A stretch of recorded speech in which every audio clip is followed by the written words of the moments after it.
just wanted to This meeting is being recorded. I just wanted to introduce myself, and then maybe we can also take short introductions from the people who have joined here, just so that I get a sense of Right. what your role is going to be in the assessment, and so that we can discuss what specific requirements there will be out of you for the pilot, right? So my name is Dwitiya, and I have been working in the education space for about 12, actually 13 years now. And I have worked both in implementation as well as in evaluation more recently. I think over the last 4 years, I've been focused. My core has been in evaluation, where a large part of what I do is assessment of children, right, to see if programs are working. And I largely work with government policies, mostly to see if the policies working. So large scale assessment of children to make sure there's an improvement in learning outcomes for any new policy that is being pushed out is what I have been doing for most of the last 4 years. So I will bring to this conversation my understanding of assessment, as well as how do you manage to collect this assessment data correctly while you're in the schools without intimidating the children, and just in a sort of safe and easy manner for everyone, right? So that's broadly what we're going to talk about today. If people want to introduce themselves, I don't know what order, Dhatri, do you want to say, who should introduce themselves, how? Sure. Yes, yes. So right here I have a CD team, content development team. So I just want them to start introducing Sure. themselves. Yes.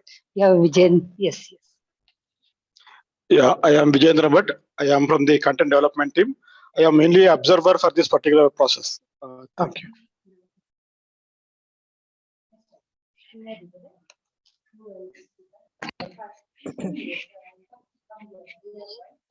Madam, good afternoon. Myself, Pawan Kumar. I am working as a L&D facilitator. Recently, I joined to the company.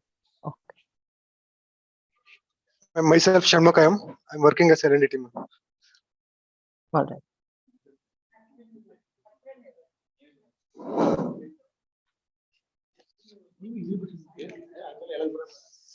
Hello, ma'am. My name is Kiran. I'm in CD team. Hi, Kiran. Maths. Okay.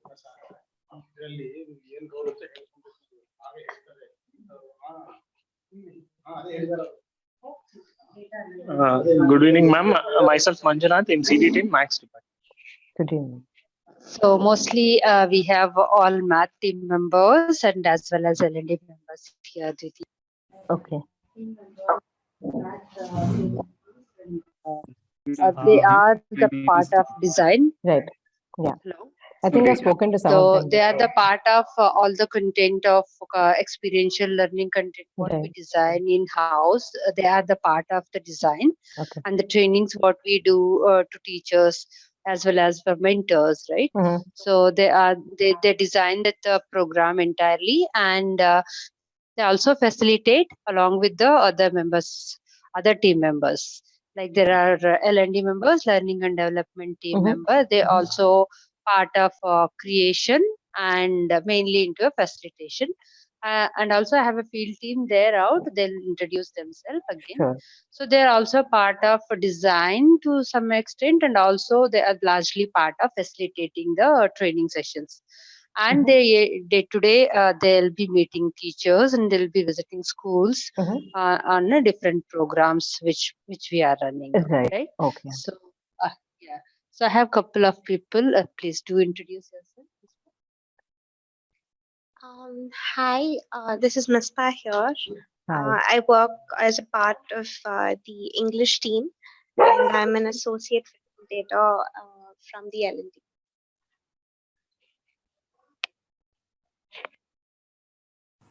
Hi, I am Suma. I'm also working in the L&D team as a learning and development facilitator. I'm in science team. Hi. Hi, I'm Nisarga. I'm the L&D team. Hello, I'm Banu. I work for math from L&D team. Great. Okay. Hello, I'm Pradnya from L&D team. Hello, I'm Chanda. I'm part of the L&D team. My core is pedagogy and training. Right. Okay. So this from the office team, we Right. have Dwitiya. So I request DTP team members, please unmute and talk.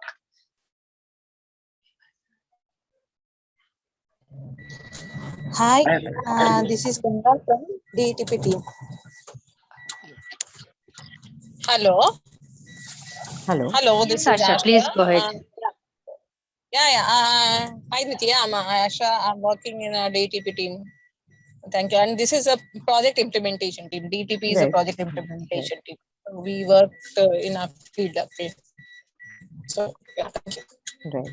So you all are also going to school. You all are the ones who are going to school for assessment, right? You're going to conduct the assessment. Yeah, yes, Dwitiya. Today also we are in a school visit. Few of our right. team is field visit and few are in office. Right. Okay. Yeah, right now we are in field.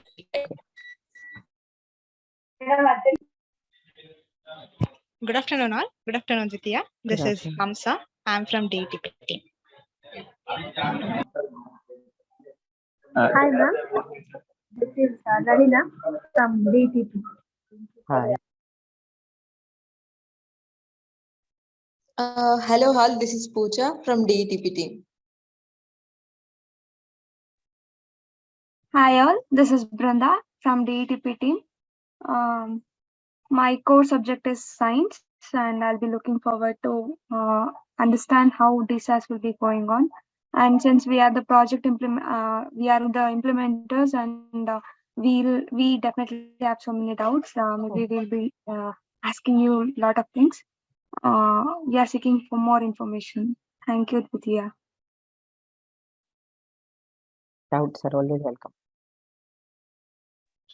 Good evening, ma'am. This is Suchandra, and I'm part of field team, the DTP team. Good evening. Good afternoon, ma'am. This is Kalimullah from the ATP team. Good afternoon. Thank you. Good afternoon, all. This is Chandrasekhar from DTP team. Thank you. Good afternoon.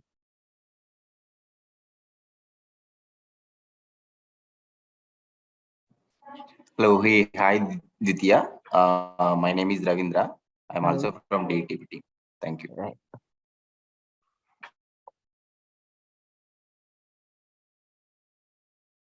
Is that everyone?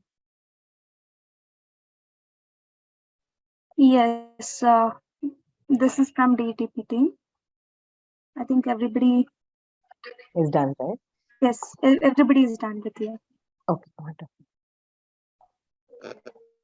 So at any point, yes, everyone is done. I think other room they have texted Dwitiya. There are some more people have joined English team and science team. They have texted in the I saw the saying chat. that they are in the next room. Yes, that's that about everyone. Yes, thank you.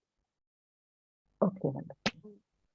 So I think just one quick notice at any point, just because I'm sharing screen, I may not be able to see raised hands, things like that. So just unmute and ask questions at whatever point there are questions, right? So we keep it as interactive as yeah.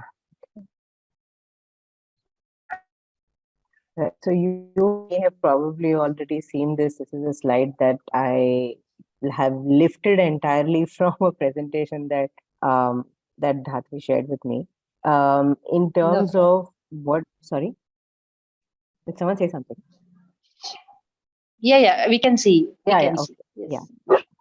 So in terms of what we are going to be doing, I think over the next more than a year or so is really try to assess children to understand learning levels are and to be able to report reliably on what their learning levels are, right?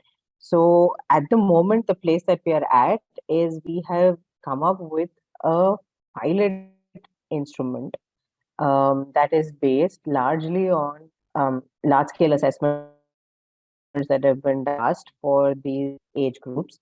So we are now in the stage where we will have to pilot this instrument in order to sort of validate that these test items that we are putting in the test are going to work in our current context in Karnataka as well, right? So before that, we will do, and before we actually do the pilot, we're doing what is now the orientation to sort of everybody comes on the same page to understand what the pilot is about, to figure out what the processes in the pilot are and what is going to happen after the pilot, right? So we will use once you all have completed conducting the pilot and all the, instruments are marked and the data is analyzed, we will use some statistical tools to determine whether the items are valid, right? And a valid item essentially just reliably distinguish between two children, right? In the sense between two children's abilities. Let's say if we're talking about a maths item for class 4, and the item that we gave them is 4 plus 4, right? And if everybody, 100% of them have answered correctly and said 8, then that item is useless for us because it does not distinguish between two children. So even whether it was what is called the smartest child in the class or the least smart child in the class, they both have got the same 1 mark for that particular item. So that item is not a very good one, right? But if you were to give them, let's say, 18 plus 21, something like that, and then only some children, like 50% of the children get it right and 50% of the children get it wrong, then this item has the ability to distinguish between the abilities of two children, right? So we are piloting the test items to make sure that all or large portion of the items that you put into the actual baseline is able to distinguish between children on their abilities, right? So that is one of the key goals of us piloting the instruments. So if we find that there are items that we don't like, that are not distinguishing between children, then we will revise the instrument. We will drop those items, replace those items, and then the final test paper for the baseline will be sort of finalized, right? And then you will conduct the baseline, and then this whole process will repeat itself, right? After the baseline, you will do a midline. Like you'll design the midline test, you will conduct the midline, and you'll design the endline, and you'll conduct the endline. And then we will look at, sorry, just give me 1 second. Just 1 second.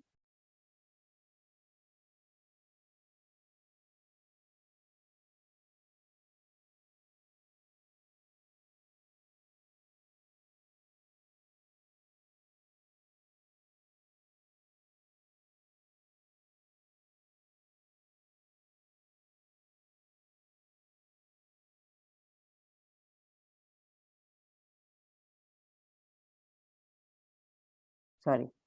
Then we will write up a report. Actually, at every stage, there will be a report of what the learning outcome levels are of, the children that we have tested, right? So this is broadly the process. And as you can see, we are in second out of very many steps that there are, but the process will unfold itself slowly over the course of the next year and a half or so, right?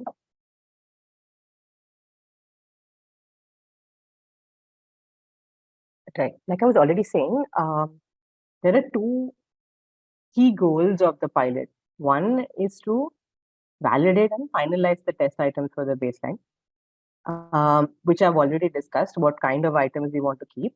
Essentially, we want to keep items which are able to distinguish between the abilities of children, right? Like the example I gave before was of all children getting a particular item correct. But if all children get a particular item wrongly, that is also not a test item that we want, right? It means that, again, you're not able to tell the difference between the smartest child in the school, in the class, and the least smart child in the class, right? And we don't want items like that in our test, right? And the second important sort of reason for us to do a pilot is so that we can field test all the processes, right? Because we are doing a pilot on a much smaller scale. Our actual baseline is going to be much bigger than the pilot. So in the pilot, we will field test all the processes that we need for the baseline, right? How do you pick the schools? How do you pick the children? How do you manage your printing process? How do you get consent from school principals? How do you manage the timing? How do you set up, the testing process in the school? When you get to the school, what do you do? How do you set up the marking processes? And then finally, how do you enter the data somewhere? How do you then send the data to me? How do I manage this data?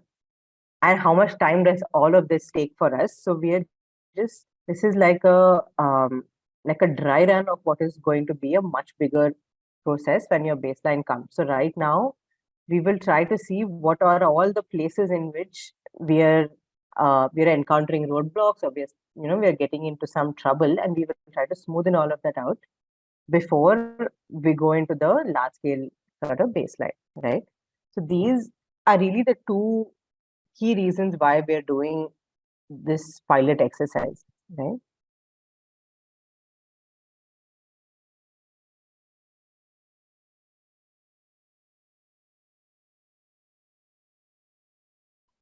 Right. So in the pilot, we're testing classes 4 to 7, and we're going to be testing English, Math, and Science, right?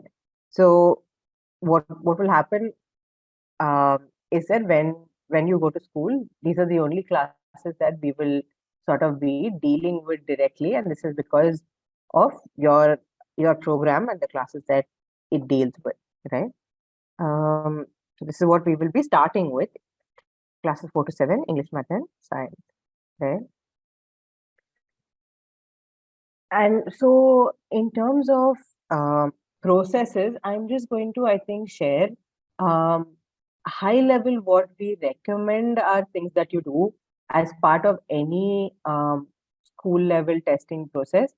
Now, this will obviously be slightly different maybe for you because of the relationships you already have with the school, the relationships you have with the principals of these schools and things like that. So, but I am coming to this from a perspective of somebody who's going to school and the principal is not very familiar with you, let's say, right? So you will always let them know when the testing is going to happen in their school. Call them and give them enough notice that you're going to be coming, that you're going to be testing children from class 4 to class 7, and that there are going to be 3 subjects that you're going to test them on, right? This is in terms of information about what is going to happen. And then you also have to give them information about what are you going to do data, right? Because mostly schools and principals are concerned about the performance of their students, the performance of the school, and if you're going to compare with other schools, then they are concerned about these things, right? So one of the important things to tell them is that this is at this point that this is an exercise for us to make sure that the test papers are at the level of the children, right? And that the test papers are contextual to the schools that we are working with, and to make sure that children are able to understand the test items, they're able to process this correctly and give answers to it. And we will not, at this stage, we are not going to be comparing X child to Y child. Individual scores will not be shared at all, right? We are not going to call the child and say, okay, this is the score that you got. That kind of information is not going to be given. We are looking at piloting the instrument in order to make sure that when you take it to a larger scale, this instrument works well, right?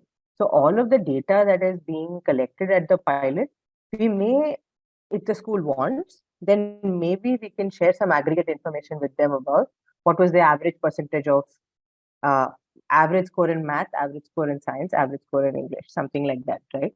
But we are not, at this point, we are not going to be concerned with individual child's performance, and we are not going to share that information with the children, right? So this is just or with the school. So this is just to reduce the pressure of this test, that we tell them that this is not going to have any impact on the child's reputation or the school's reputation, right? So we need to inform them about the purpose of our visit, and then make sure that they're okay with you coming on whatever date, right? And then, of course, you will be told how many children will be tested in each class in each school. So you need to make sure when you go there that you have enough test papers, and that they're all sort of printed correctly, right? When you're printing large scale, sometimes there are like printing mistakes that you need to sort of make sure is not there. Papers are not missing from the test paper, things like that. And an important thing is you need to make sure you are familiar with all the test items. In the sense, you have to read every test paper. So class 4 to 7, that's 4 classes, 3 subjects, there will be 12 papers, right? So if you are going to a school and you are going to be conducting the test of all 3 subjects for all 4 classes, then you need to be familiar with all the items in all the papers, right?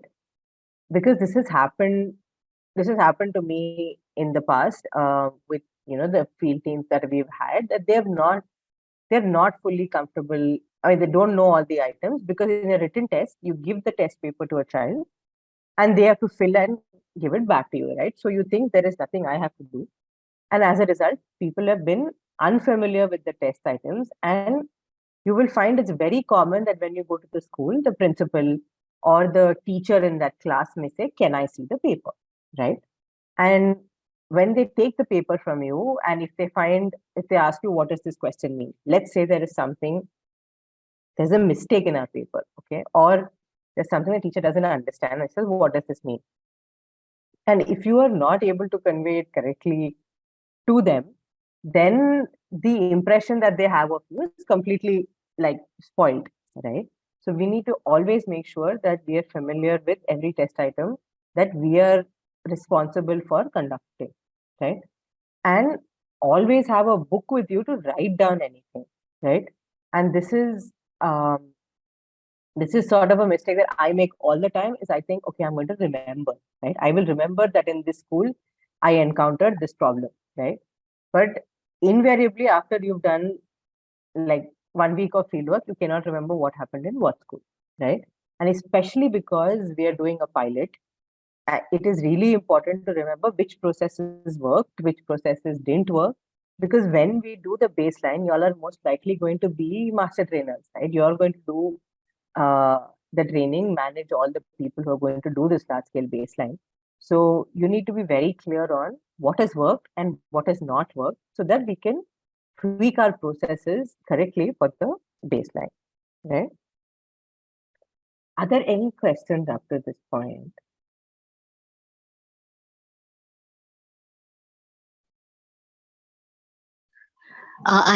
This is Chanda here. I have a doubt. Like, do you suggest us to have the instructions go along for the instructions for the invigilator also to go along with the instruction for the kids? Printed instructions, you mean? What I mean to say is, do we need to include the instructions for the invigilators along with the instructions for the students that we are putting across in the papers? Exactly. So you're asking if you need printed instructions for the invigilators as well, right? Yeah, so yeah, if right. you have, I think at the point of pilot, I don't see that we need it, because most of everybody who's going to the schools is very experienced, very trained in this job, right? So, but when you go into, let's say, this line, and you're going to take maybe volunteers to do training, to do the assessment, things like that, at that point it will be useful to have printed instructions for the people who are going to conduct the test as well, right? Definitely. But not in the test paper. Yes, right. So thank you. Sorry, was someone saying something else? Yeah. Satri here. Yeah. So, right now, only our team members and other NGO members will be going for this test to conduct in the school, right? So, do you suggest that we all of us to go through each item in the booklet so that everyone understands what actually is being expected from out of it? Is it kind of? Definitely will be useful. I mean, at least so. I'm not sure what you're planning in terms of how many people are going to each school, right? But if only one person is going to one school, then they should know all the papers, right? But if two people are going to one school, they can divide it between themselves, right? Based on whose responsibility is which class, you can divide. So basically, what I mean to say is that if I am conducting the assessment for class 4 science, that's my responsibility, then I should know all the items in the class 4 science paper, right? I should not be, it should not surprise me the test item ever. Right. Get it. Okay. We'll plan for that. Yes. Thank you.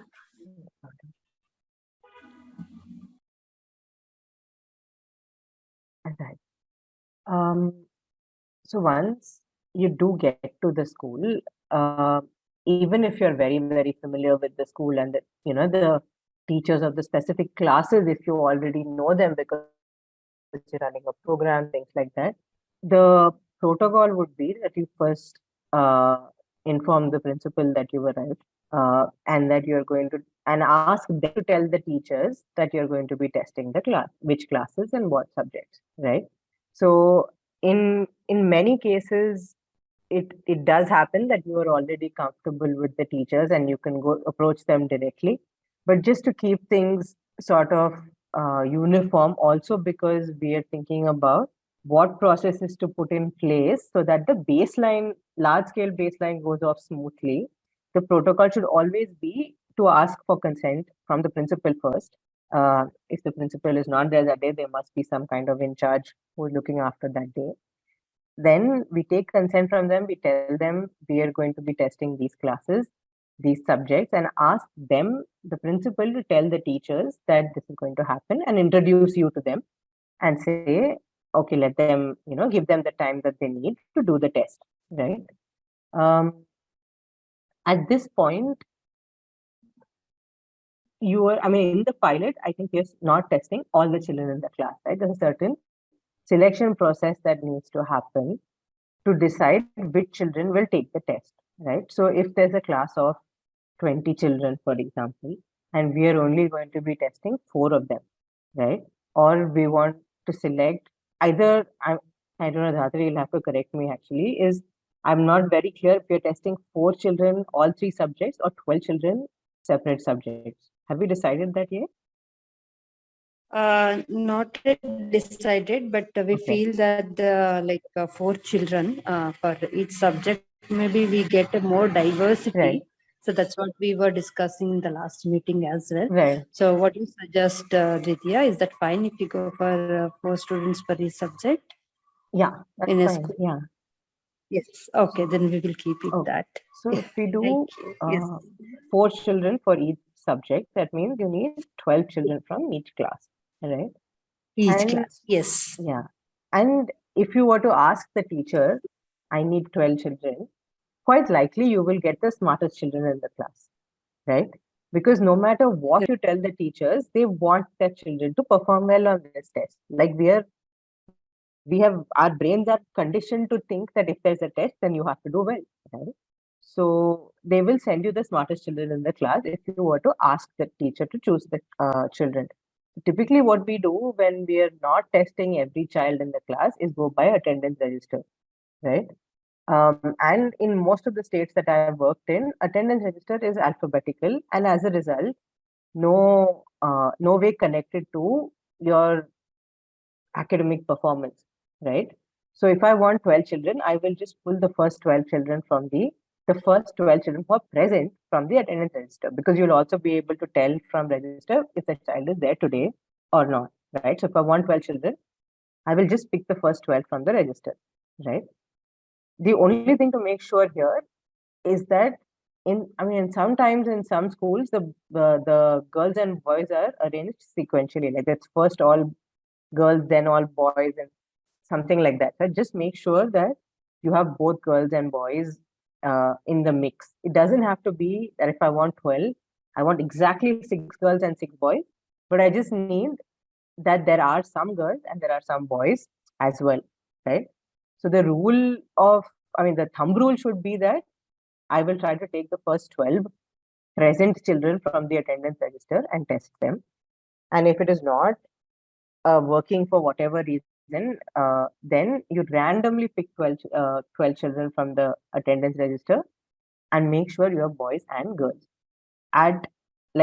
On no occasion will we let the teacher choose which 12 children should take the test. That is the only thing here you need to know. Let the teacher decide who will take the test, because then you will get only the smart children from the class, right? And that is not good for our piloting exercise. We need to know that all children are able to understand what the items are and do and have some level of performance on this test, right? So that would be the first thing. Before you do the test, you need to sort of pick the children who will be taking this test, right? Now, because we are not testing the whole class, you will want to sort of separate the children who are going to be tested, right? So either you take them out into the corridor or under a tree or something like that. You just have to ask the children to bring a pen, pencil, or an eraser and something to put the test paper on, right?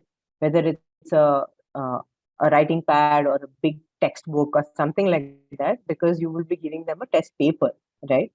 So ask them to bring these things with them when they come to when they come out of the class, right?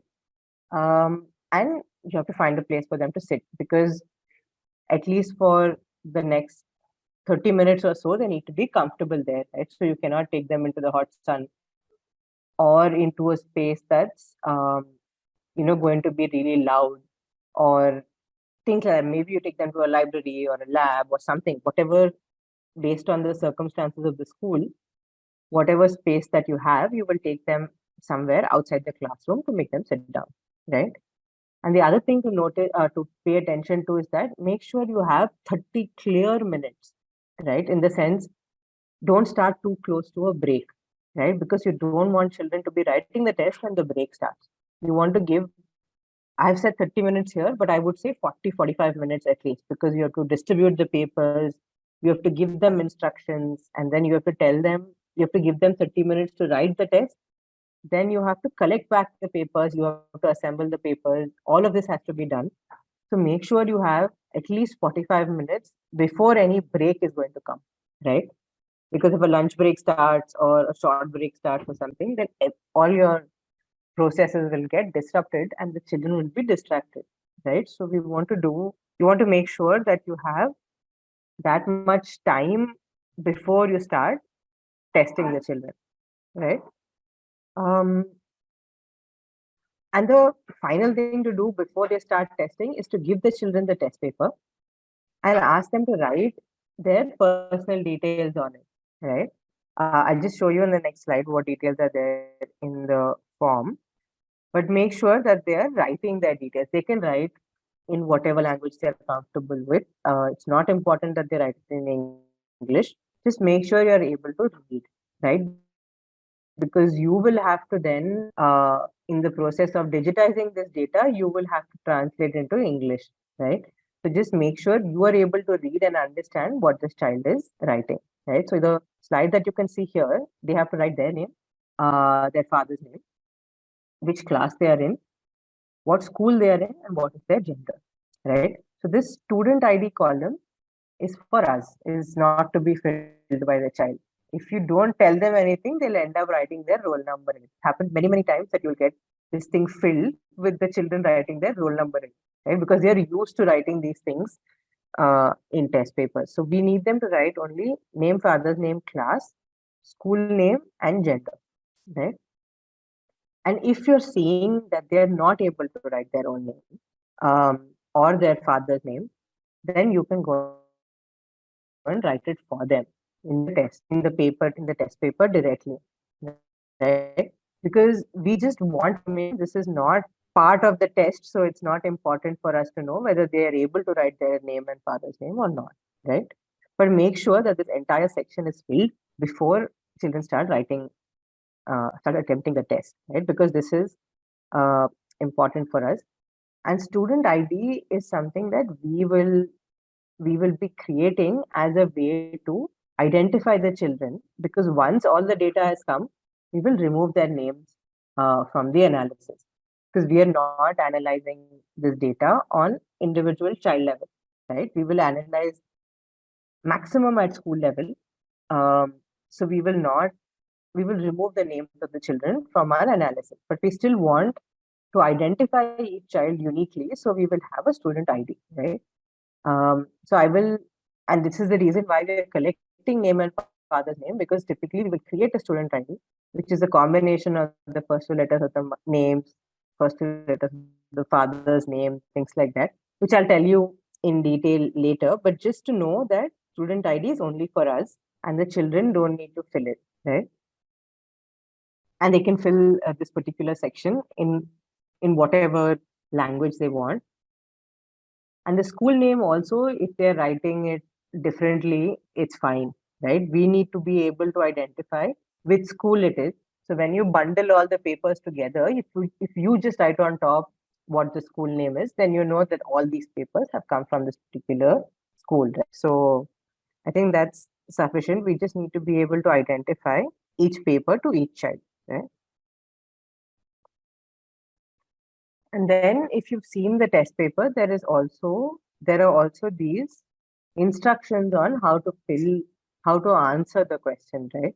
So one of the important things about this test is that they're all multiple choice questions. They all have options A, B, C, and for all of them, there is only one correct answer. So you need to tell them these three things. That A, they can only take one answer is correct, and there's only one correct answer. So they can either tick it, or they can put a circle around it, or whatever they want, but they have to indicate which is the correct answer, right? And tell them they should only select any one option. Now, if by mistake they've selected one option and then they realize, okay, this is wrong, I want to select another one. But if they've used a pencil, erase it out, easiest, right? But if they've used a pen and they're not able to erase it out, like it's here, ask them to cross out the wrong answer and then put a tick on the right one, right? So if you have access to a blackboard, because typically we test every child in the class, right? So demonstrate this on the blackboard. We say, these are your 4 options. This is how you tick the right one. And this is what you do if you feel like you want to change your answer.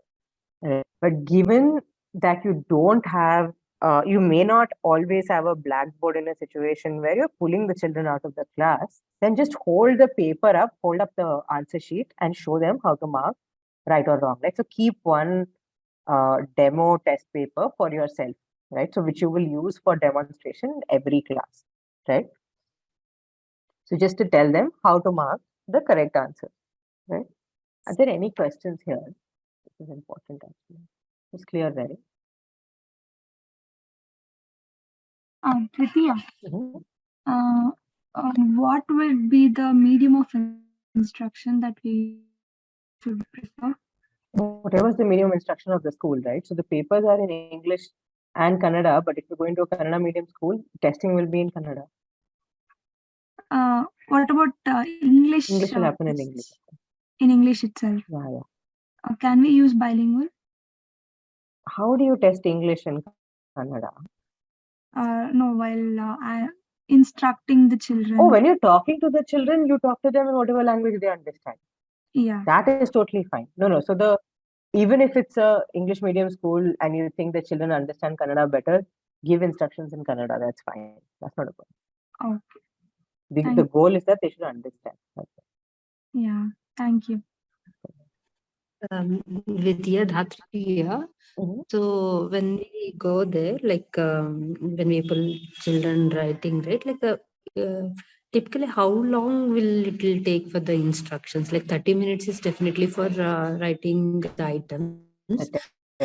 instructions, typically, how long would it take? Like, So is there any time again, another so that thumb we can rule that we prioritize? use is one period.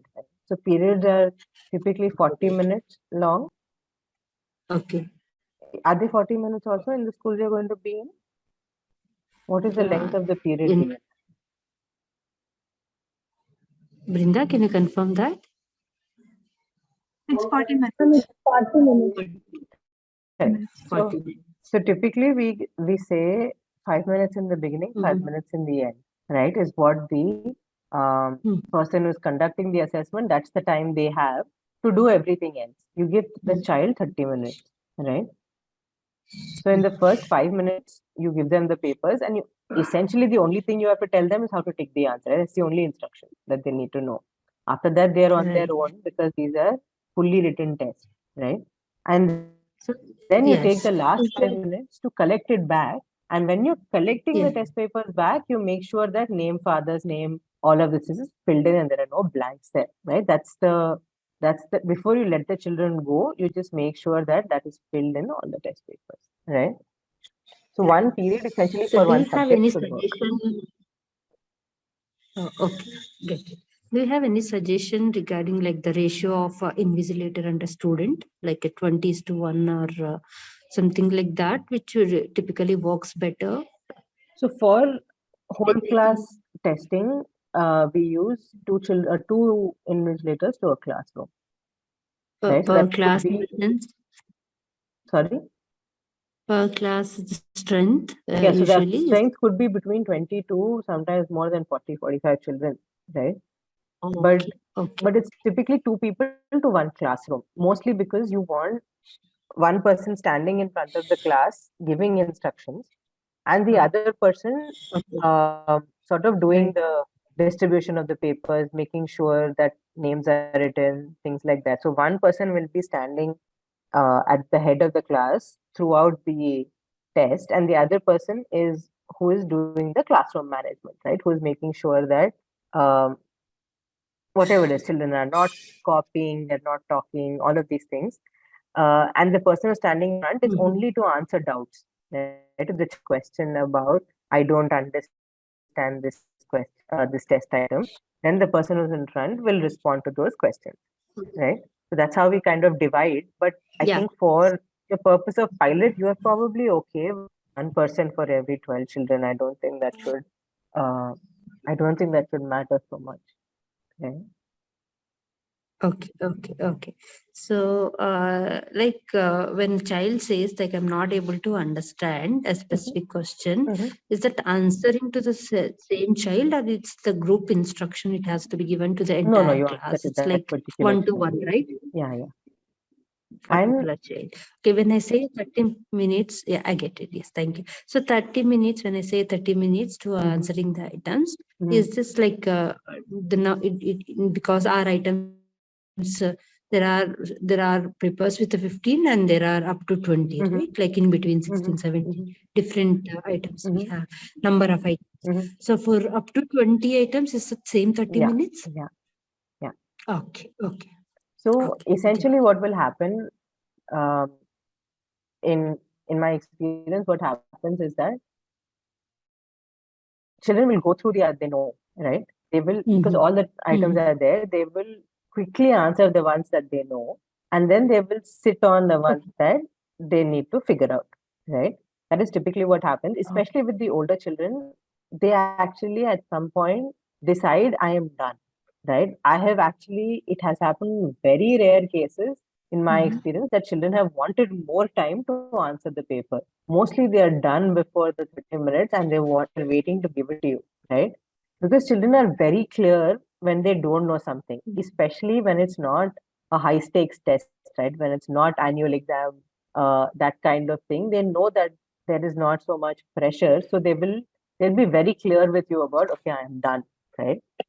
So I don't think, I have not had the experience very often that 30 minutes has been insufficient, but it's important for us to know, because this is a pilot. It will be an important sort of information point for us whether 30 minutes was enough or not, right?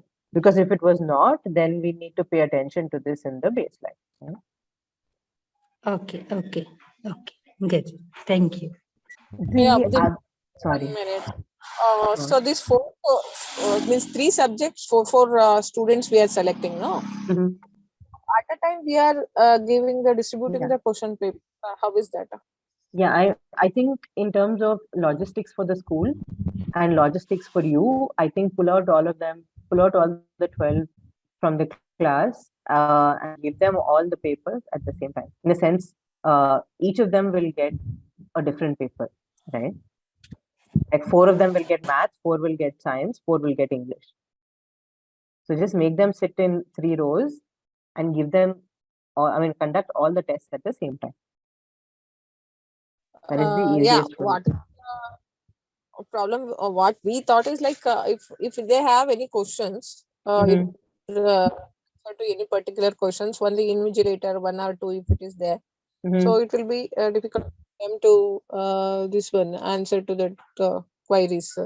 If So that is Isn't- kind of what I was going to come to next, and I wanted to answer it when Dhatri asked the question itself, which is you are okay. No, we are not going to be able to. So the idea of any kind of testing is that the testing process should be standardized, right? So every invigilator in every school has to do the same thing, right?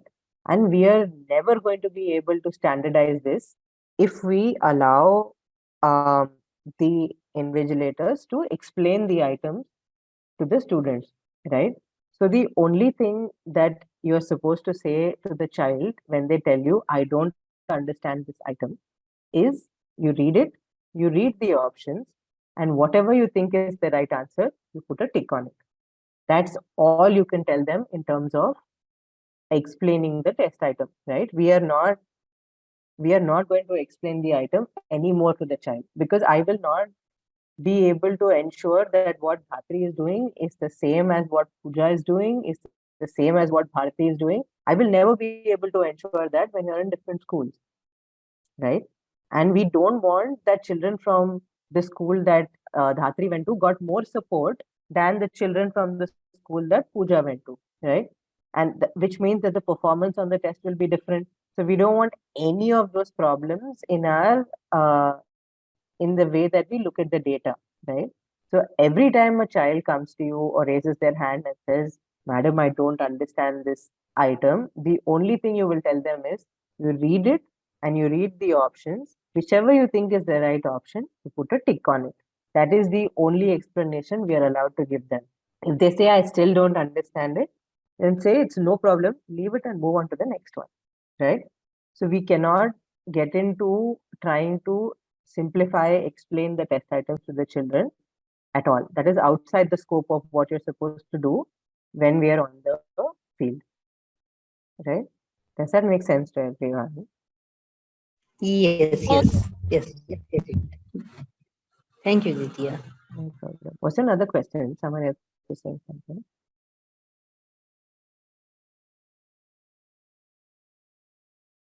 Okay.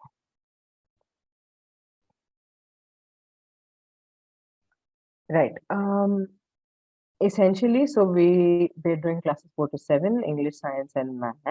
Um, we will essentially give you a checklist, which will just be, do you have the test papers? Do you have the test information sheet? Things like that. And you will need to, so a test information sheet is where you will record which children have been tested, right? So essentially, give them a serial number, write their name, write the class, and write the subject in which they took the test. And this sheet will sort of go on top of all your test papers that you've put together.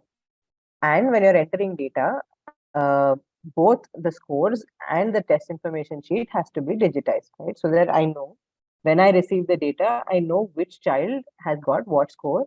And basically, it's a way of mapping back that every child that you've listed down as being tested, that we've received the paper for all of them, right? And in this particular case, a seating plan is less important but you still need to think about where you are going to, when you pull out the children, where are you going to seat them so that they're not disturbed, and they're also not able to sort of really copy from each other, right? And if you have access to a blackboard, then you also need to have sort of a chalk and duster and things in order to explain how to write the how to choose the correct answer in the test paper, right? And the other important thing is that we are thinking about, at this point, 30 minutes per test. 3 students in a desk. Can you explain that to me a little bit more? You want all 3 students, like different subjects on one desk? Is that what you're saying? Yeah, ma'am. That's what I thought. Yeah, if you're able to do that, that's great actually. So they can't look at each other's test papers, and it's easier for you to manage as well. Yeah, that should be good. Yeah, ma'am. Can we do like that? Yeah. Yeah, sure. Thanks. Which is kind of what we do when we do whole class testing also, is that we give each child, like if there are 3 children on a test, then we give them 1 subject each, and then you sort of spin it around, then whoever got math will then get Hindi, all of that. But here you don't have to worry about that because each child is only taking 1 test, right? So then, yeah, I think that's a good idea. We can do that. Yeah. Sure. Thanks.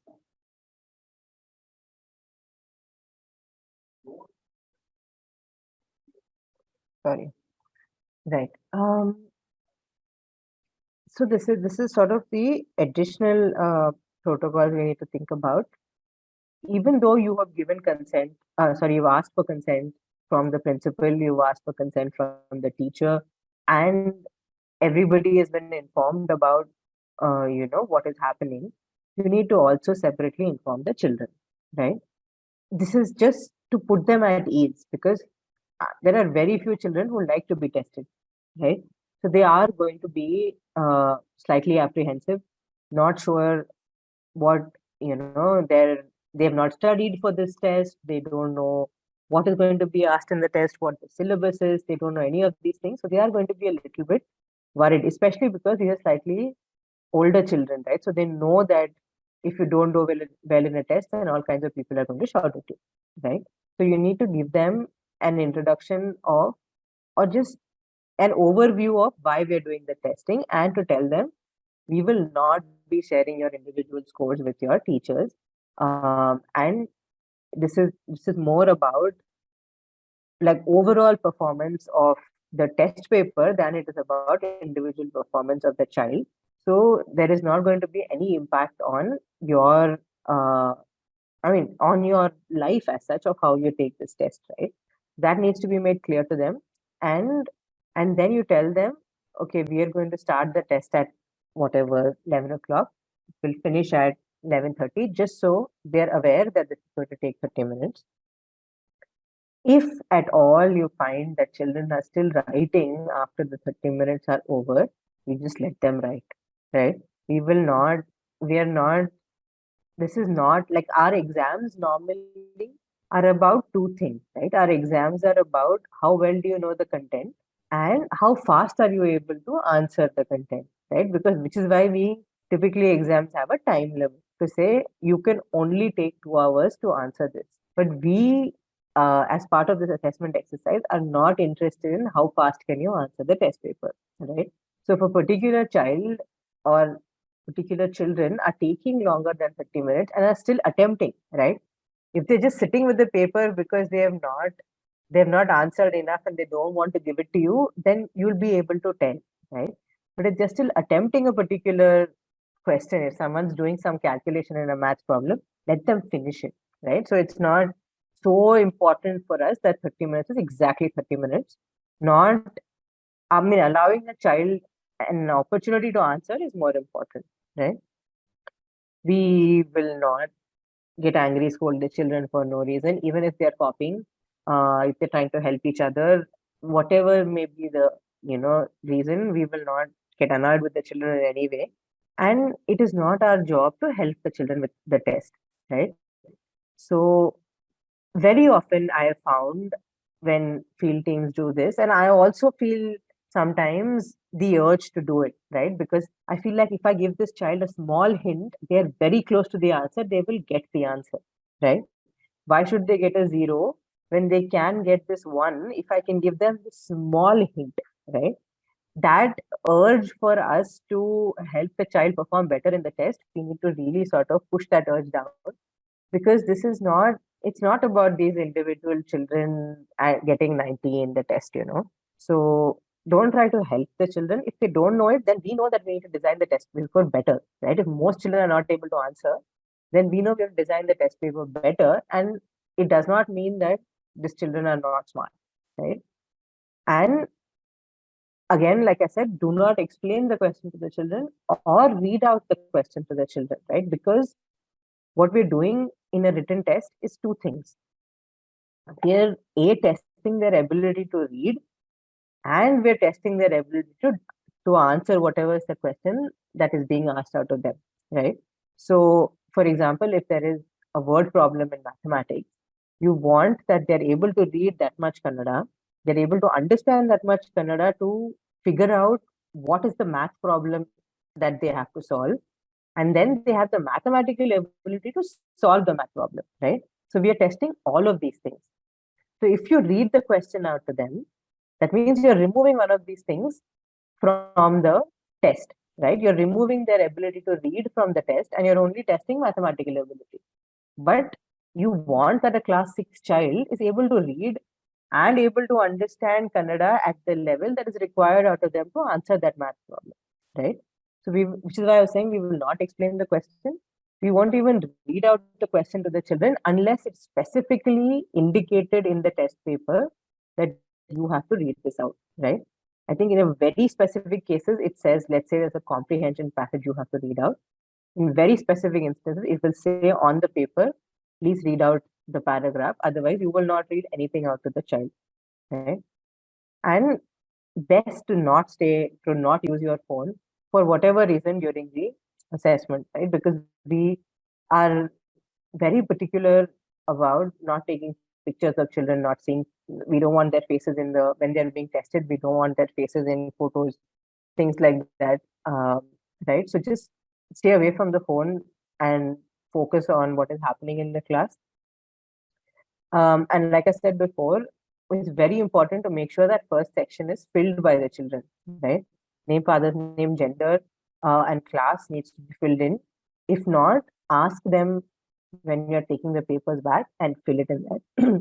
Before you leave the school, it needs to be filled, right?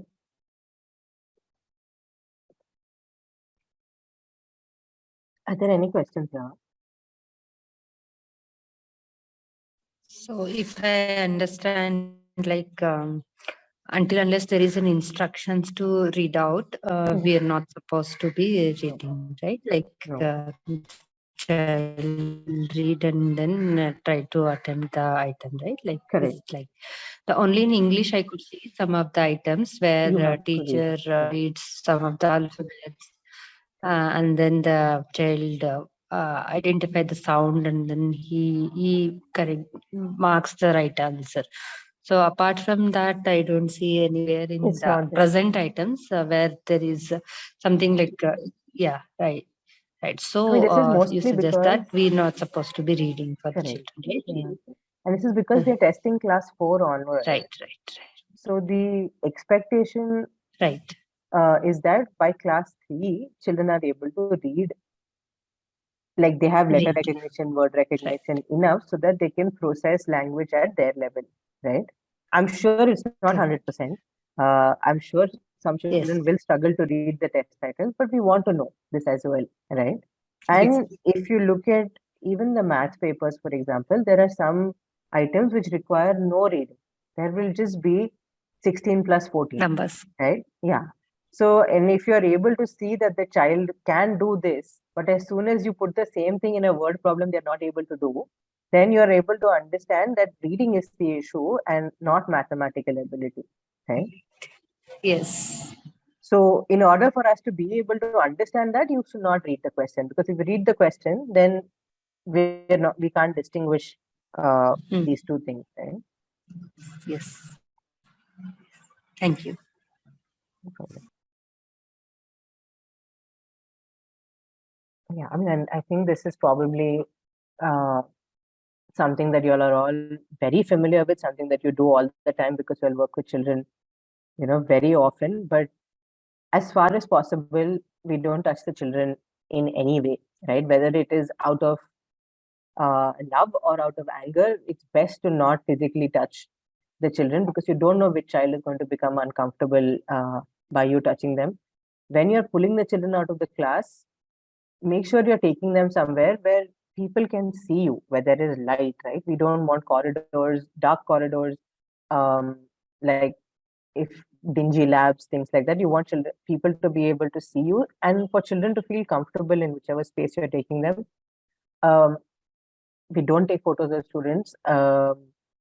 And if a particular child is uncomfortable taking the test, right? If they don't want to answer and they're crying, a child is crying or just reluctant to answer, don't offer them things. Like I've seen it happen so many times that people will be like, if you do the test, I'll give you a chocolate, right? They have no intention of giving the chocolate. But even if you have the intention of giving the chocolate, better to not do it, right? The child doesn't want to answer, they don't want to answer. That's it. You can pick another child, okay? And if after you've picked the children, you find a particular child is reluctant, is just sitting in front of the paper and not answering, that is totally fine by us. Don't try to convince them to answer the paper, right? I am happy to take back a fully unanswered paper if the child was not in the mood to answer, right? Because this will happen to you even in the large scale testing, that some children will just not write anything in the test. They will write their name and that's it. They will sit for the next 30 minutes and give you back that paper and say, this is all I can do, right? And it's fine. We don't want to put any pressure on the child to answer the test. And we don't want to tell them things like, this will only take 10 minutes. It just like 5 minutes we want to test. Nothing. We will not give them any sort of false promises, right? We're very, very clear with the children about what this is, what's the purpose of this. And if they're uncomfortable taking the test for whatever reason, we accept that, right? Because our getting the idea that our items have to be validated is not more important than making the child uncomfortable, right? Our biggest goal is that the child should never be uncomfortable. So even if it means, okay, we're getting 11 children instead of 12 from the school, that's fine. We will deal with that. We don't want to make children uncomfortable, right? Yeah, I think that's it in terms of protocols for me. If there are any questions that anybody else has, again, broadly or any specific thing.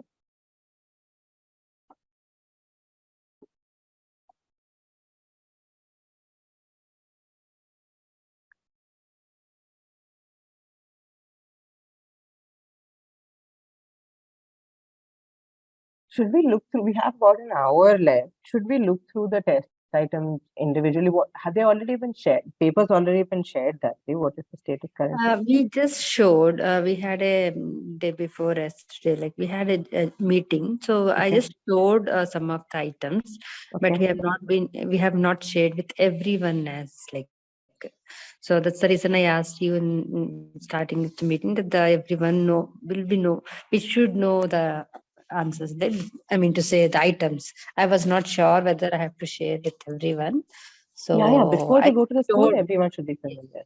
Yes, I'll do that. We'll have another meeting after this. So maybe tomorrow and I'll be able to share. But I have showed how the test item, the booklet looks like. And I have opened one and I have shared my screen and I have showed, but I haven't shared. It's with some of the team members, but not with everyone actually. Yeah. Okay. No, just send it. I mean, I would say send it across. The only thing to remember, which I should have included in my presentation, but I forgot, is that never leave a test paper in a school, right? If the principal wants to see the test paper, show them the one that you have in your hand. Never leave an empty one with the school and come, right? This is important because there are going to be some of these items are going to be repeated, not just in the baseline, but maybe in the midline and end line. Some of the items are going to repeat, right? So, and I have seen in some cases the school teaching, they will start teaching how to answer these particular items if you leave a test behind, because they know you're going December next year, then again the December after that, they will start teaching these items to the children because they think that this is a model test paper, for example, right? So don't ever leave an empty test paper in a school. If the principal or the teachers want to see it, show them a copy, take it back, right? So that then you're not hiding it from them, but you are also not leaving all your questions in the school and coming back. And also make sure that the teachers are not helping the children when you're taking the test, when you're doing the test, right? Sometimes teachers have a tendency to say, you know this, no, you do. You know this, no, you do to the child, right? You know simple addition, right? You do addition types. But just like gently push them away from helping the children or getting angry with the children if they're not answering, right? So yeah. Yes, Dwitiya, we'll do that. So I think someone asked the question before in the last meeting, I guess, like whether we'll be having our baseline in the same school or we'll be choosing a different school for the baseline, because most of the items in the pilot will be repeating in baseline, right? So, and this was asked from, I think, Brinda, someone asked this question. I just remember this. Like, if you can elaborate on this, will be good. Let me understand, how many children will be there in class? On average, how many children do you have in class? Can anyone take it this, like Suchandra or Brinda? It depends on the school, ma'am. Yeah, Chandrasekhar, go on. It depends on the school, ma'am. But give me a range. In the cities, we can expect to 20 to 30 on an average for each grade. In the rural side, we can't say, around 10 or 12. Okay. This is classes, you're talking about classes 4 to 7. Yes, ma'am. Okay. So if you're in the pilot, if you're testing, say for example, like Chandrasekhar was saying, if there are only 12 children in the class and we've tested all 12 of them in the pilot, then there is really no point going back to that school for the baseline, right? Because you don't have too much time between between pilot and baseline, what you call memory, right, it will be quite strong. They will remember the item, right? Even though you are not going to tell them what the correct answer is at all, right? And because you're not leaving the test papers with the children, they don't have the time to practice on this and learn the correct answer. All of that is not possible. But even so, if there are only 12 children in the class and we've tested all 12 in the pilot, there is really no point going back to that school for baseline, right? But if in a larger school there's 25 children, you only tested 50% of them in the pilot, then you can go back and test them again, and just maybe there is familiarity for these 50% of the children, but we already know who those children are who've been tested in the pilot. So if required, we can pull their data out of the analysis, But I don't think it's such a big concern, because we routinely go back year after year to the same school, and there's quite a bit, there's more than 50% overlap in the test item, let's say between baseline and midline. There will be. And we go back to the children because a year is too long. Like, children are not going to remember a test item that they saw a year back and then remember how to get the answer. It's kind of a little bit unreasonable to expect that there will be an impact of that on the test. So we go back to the same schools year after year, but because pilot and baseline are so close to each other, then that is something that we need to think about, that we may want to drop these schools from baseline, especially if we have tested all of the children, in the pilot itself. So we'll have to take a call based on what pilot looks like. Once we've done the pilot and have the numbers, we can then take a call. Yeah, thank you, Dwitiya. Adding on to this, in case if maybe in any chances, if we are not getting a rural school which is having 12 children in each class, how are we going to choose the schools? Like for example, I need 12 children in grade 4, 12 children in grade 5, 12 children in grade 6, and 12 like we are selecting a school, right?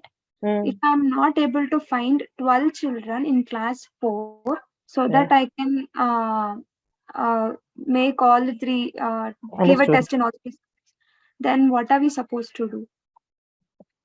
Take 4 children and test them in all 4 children in all the subjects. Yeah, the only thing is it will take longer with the children. That is the only problem you'll have, right? So instead of a child being occupied with you for half an hour, the child will be occupied with you for 1.5 hours, right? So you'll have to take permission suitably for that and whatever class they miss and all. But if there are not 12 children and that's a school that is part of the sample, then select a smaller number, give them the test on more than one subject essentially. Okay. And we can select schools for different grades, right? Like if I select grade 4 from one particular school, I can take grade 5 from another school, right? Why would you want to do that? In the same case, if that school doesn't have great admissions, what to be done? Like this will be common in rural areas. Yeah, rural areas this will be common, because if we have to select one school from rural area and we are not able to find it, what can be the chances? Oh wow, okay. Then of course pick another school. I mean, honestly, I would think keep the logistics easy for you. So if there is a school in which there is only class 4 children, after that you don't have enrollment, let's say for example, then leave the school out, leave this class 4 school out and pick a school which has more classes available, right? So try to make, especially for the pilot, try to make the logistics easier for you so that you're not going from one school to another to test 4 children, right? Yeah. But if it's impossible in one school, then definitely pick another one for sure. Okay. Thank you, Dwitiya.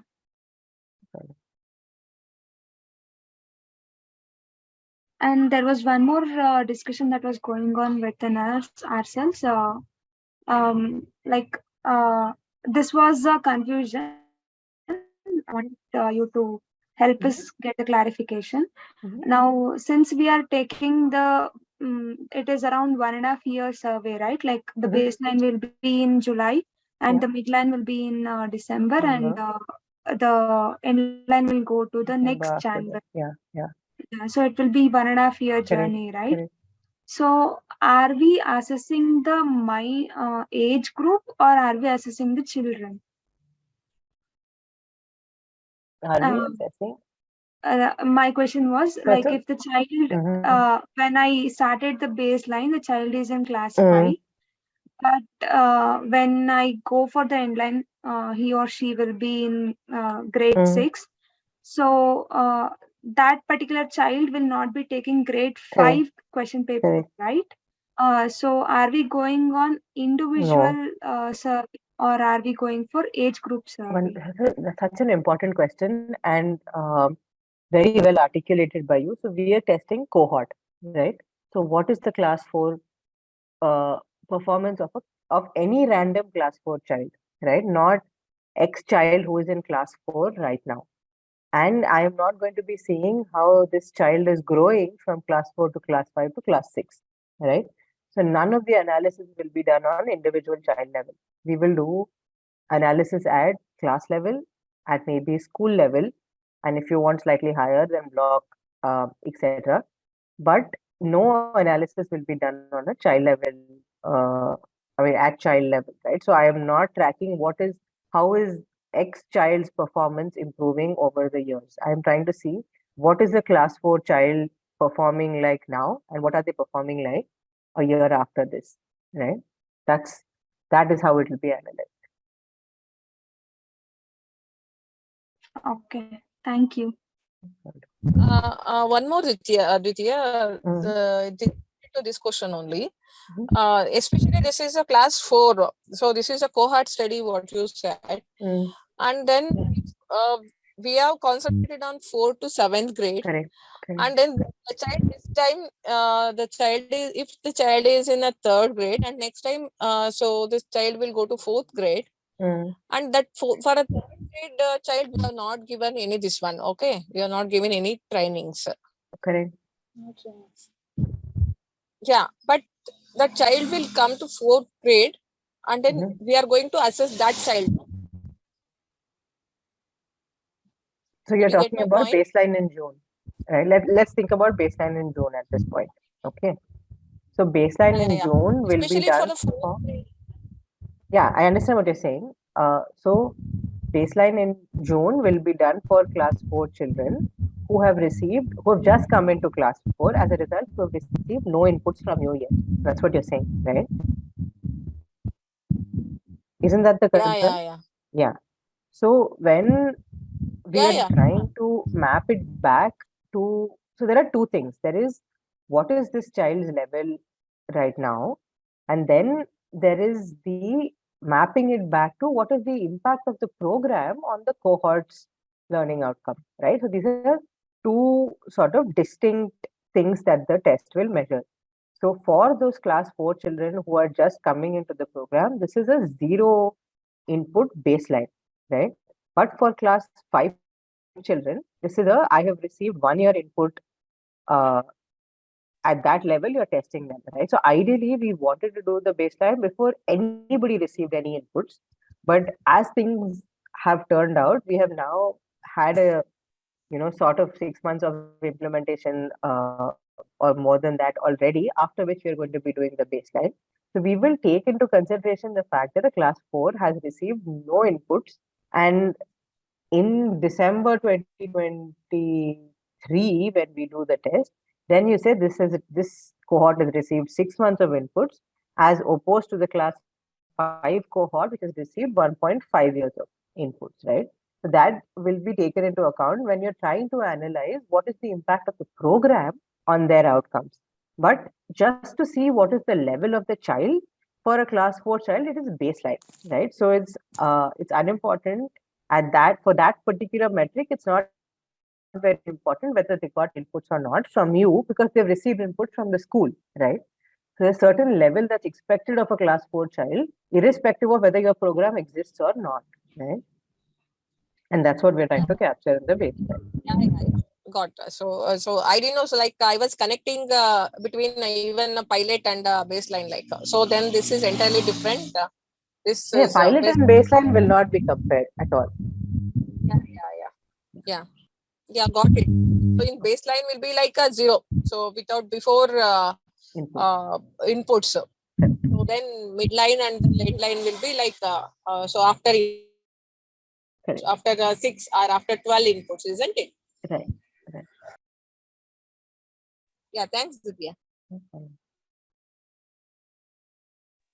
Dwitiya, as initially you mentioned about the marking process, right? Like how right now, though we are doing only pilot. There are only few booklets we are carrying with us, right? And we are not going for the OMR for this time.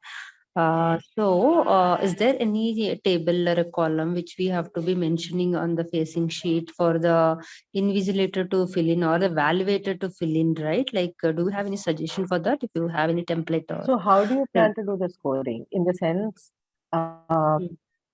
is the team that is going to the school itself going to do the scoring, or is there a separate team that's going to do the scoring?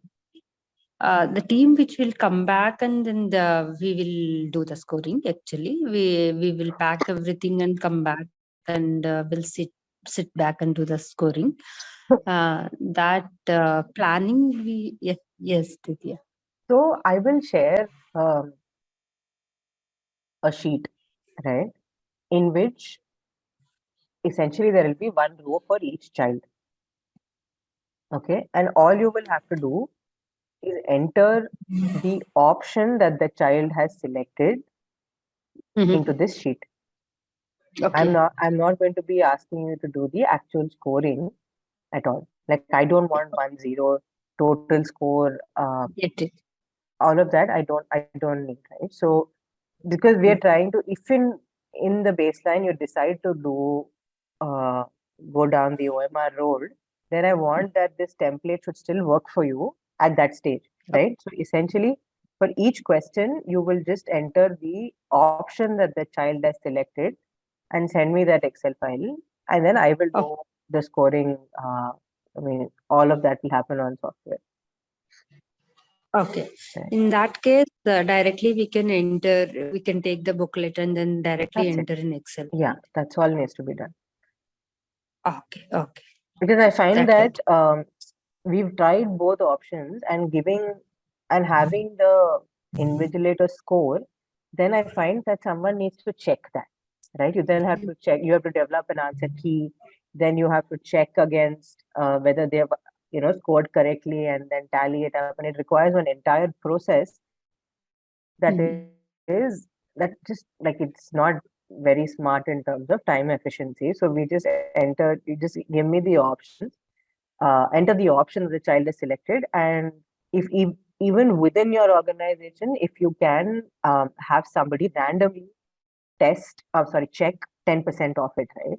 Like just pick up any random 10% papers and have someone check that this entry has been done correctly, then that's sufficient. You can send me the data and I will analyze from there.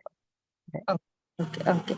Do you have any the sheet like Excel I'll sheet? share once. No, I can actually share it. I'll share it by tomorrow, just so that No, you can have a anytime. look. No, I just wanted items to be finalized, but they are finalized now, so I'll just share. Right now, as I said, like 15 items in science, there are 16, 17 items in English and 20 items in math. So this is how we have. By the time we go to baseline, yes, we'll make them all. We'll try to make them all 15. You may have slightly more items in English because of reading comprehension and associated questions. We don't want to drop a couple of the questions from the comprehension. So we might have the 16, 17 in English, but we'll keep science and math at 15 so that you're giving child sufficient time to answer them.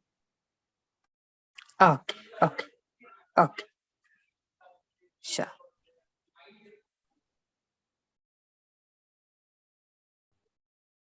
I think that's it from me. If there's anything else anybody else has to ask. Yeah. DTP team, you have anything else? I'm sorry, there was one more thing running in my mind. Yes, please, Vrinda. For the pilot, if we are selecting 3 schools for each grade, now as per the design that we had received in the previous meeting, it says we are selecting 4 LPS and 8 HPS, right? So if we are taking 4 LPS, that means for grade 4 and 5, we will be having 4 LPS already. Only 2 LPS will be considered for only 2 schools will be taking 2 HPS schools will be taking 4 and 5 grade. Is that the correct design? Yes, that's how we have to be doing, because we have already taken primary, lower primary, LPS, right? Yeah. So we have already completed those 12 number of students there.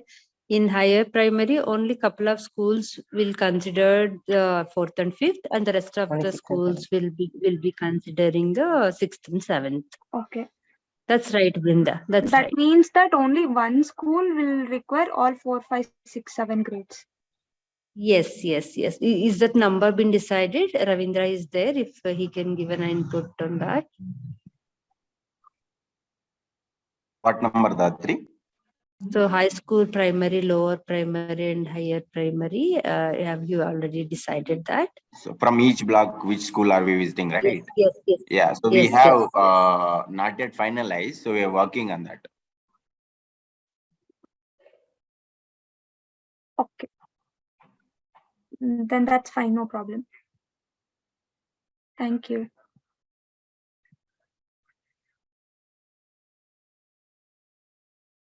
When are you planning to do this, the pilot? Do you have tentative dates in mind? It's actually from March 1st. Okay.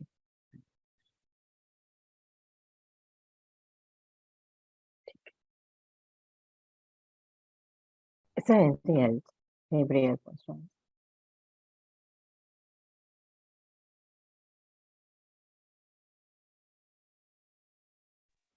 Sorry, I lost my connectivity.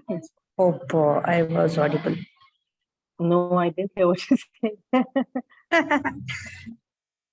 Brinda, did you get it or you want me? I understood. Yeah, Brinda understood. So, Dwitiya, we wanted to test both in lower primary and higher primary schools. Whereas in lower primary, we have only up to fifth Class grade. five, Like right. fourth and fifth is available. Whereas in higher primary, we have up to grade 7. Whereas we need 12 students for all the 4 grades, right? Yeah.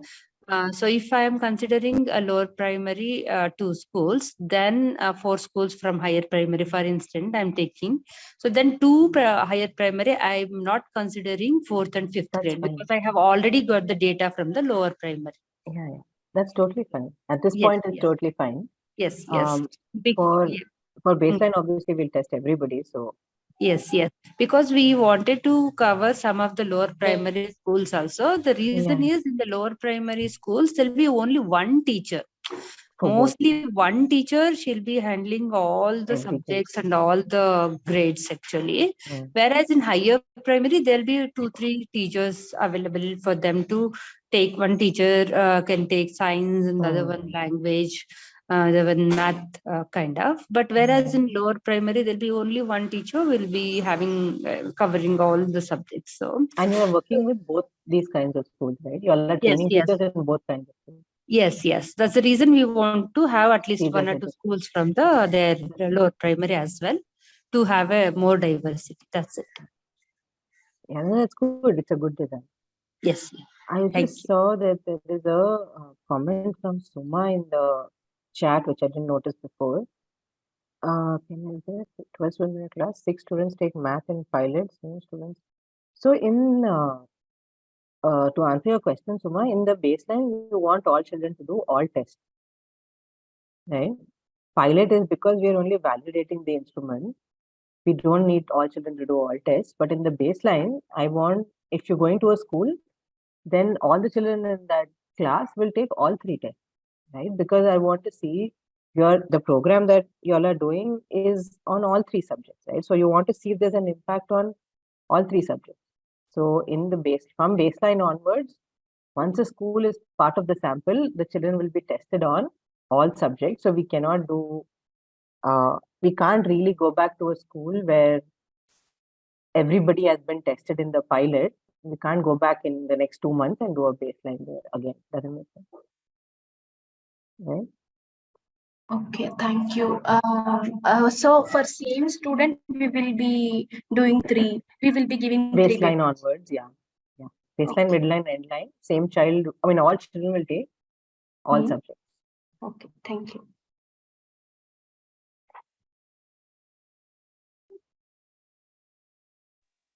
Hope you'll be sharing that presentation with us. I'll just email it to you. To everybody who's on that link, I'll email and you can share it forward. Sure. Datri, Dwitiya, is this finalized like semi-urban? Is that finalized? Asha, what is? I didn't get you, Asha. Urban, rural, is that finalized? Like, is it for the selection of school? Yes, sir. We have to work on that, Asha. Like Ravindra will help us, like how to choose the school kind. So we need a diversity. That's it. The most diverse group we have, like we can understand whether the test items are working in everywhere. We want to validate, right? So that's a major purpose of this pilot. So we want that happen in both urban and rural, and the both. However, the proportion, like in one block, you may have 2 rural, in another block, you may want to have a 3, and the availability of the schools, right? Like wherever you get permission and all those. So based on that, we have to plan. Fine, Datri. Okay. Yes, Asha. Thank you.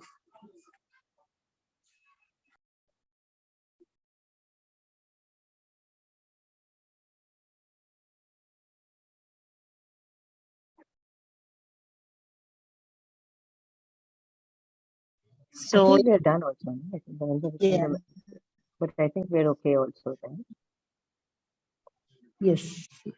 So if any other questions, DTP, CD, LND.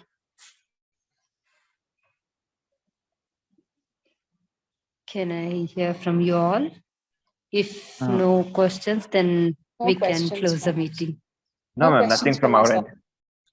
Okay. I think, Dwitiya, it was really a detailed discussion. I think right now we are good to go, I feel. Whenever we get any questions, I think we will come back to you. For sure. Yeah.